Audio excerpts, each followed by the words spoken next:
Soya பீன்ஸில் 65 செய்ய போகிறோம்.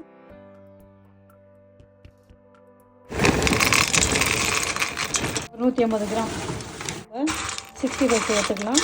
சுடு தண்ணி போட்டு கொஞ்சம் ஊற வைக்கலாம்.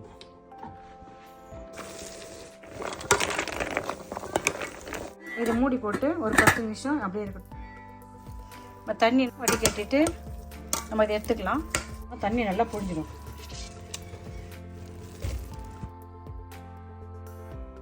மஞ்சள் தூள் சேர்க்குறோம். சீரகம், சின்ன சீரகம் தூள் 1 ஸ்பூன் சேர்க்குறோம்.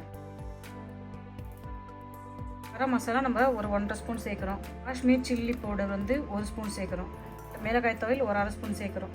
சோம்பு தூள் ஒரு 1/4 ஸ்பூன் சேர்க்குறோம். இல்லை, இஞ்சி பூண்டு பேஸ்ட்டு 1 ஸ்பூன் சேர்க்குறோம். இதில் கொஞ்சம் லெமன் சேர்த்துக்கிறோம். உப்பு சும்மா ஒரு 1 ஸ்பூனு 1.5 ஸ்பூனு உங்களுக்கு டேஸ்ட்டுக்கு ஏற்ற மாதிரி உப்பு சேர்த்துங்க. தயிர் சேர்க்குறோம். எல்லாத்தையும் போட்டு நல்லா நம்ம மிக்ஸ் பண்ணுறோம்.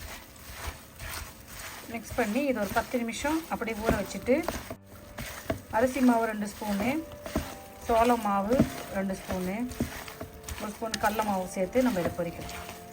குறைஞ்சது ஒரு 10 நிமிஷம் ஊறினா போதும். மேக்ஸிமம் 1/2 மணி நேரம் ஊறிச்சுன்னா ரொம்ப மசாலா உள்ளே இறங்கி நல்லா இன்னும் டேஸ்ட்டாக இருக்கும். எமர்ஜென்சி செய்யணும்னு சொன்னால் ஒரு 10 நிமிஷம் நீங்கள் ஊற வச்சா போதும். எல்லா மசாலாவும் போட்டாச்சு. இதை அப்படியே கொஞ்ச நேரம் விடுவோம். 1/2 மணி நேரம் ஆயிடுச்சு. ஒரு ஸ்பூனு கடல மாவு சேர்க்குறேன்.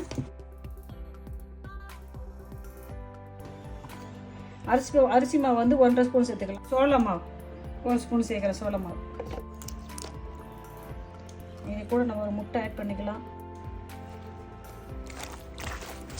நல்லா பிசைஞ்சிட்டு எண்ணெயில் போட்டு நம்ம பொரிக்கலாம். இதில் நம்ம தண்ணியே ஆட் பண்ணிடல. ஏன்னா நம்ம தண்ணி புழிஞ்சு வச்சிருந்தோம்ல, அப்புறம் அதில் அந்த மசாலாலாம் போட்ட உடனே அந்த தண்ணியிலே அது அப்படியே ஒட்டி.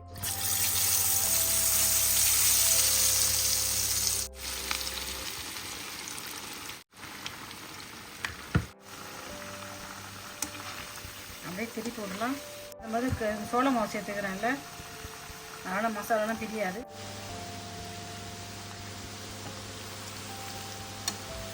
நல்லா அப்படியே திருப்பி விட்டுட்டு பாருங்கள், நல்லா அழகாக வந்துடுச்சு. நம்ம இதை எடுத்துடலாம்.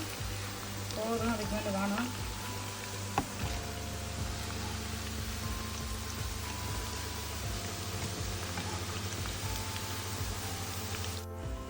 கையால் போட்டு ஸ்பூனால் எடுத்து போட்டால் இன்னும் நல்லா இருக்கும்.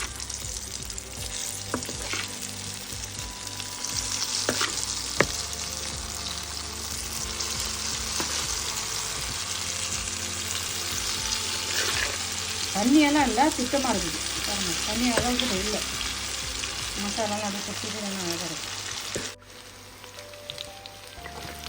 என்ன அழகான சூப்பரான சோயா பீன்ஸ் 65 நம்ம செஞ்சுட்டோம். சாப்பிட்டு பார்க்கலாமா? பாருங்கள், வந்துருச்சு. அழகாக நம்ம இது எடுக்கலாம்.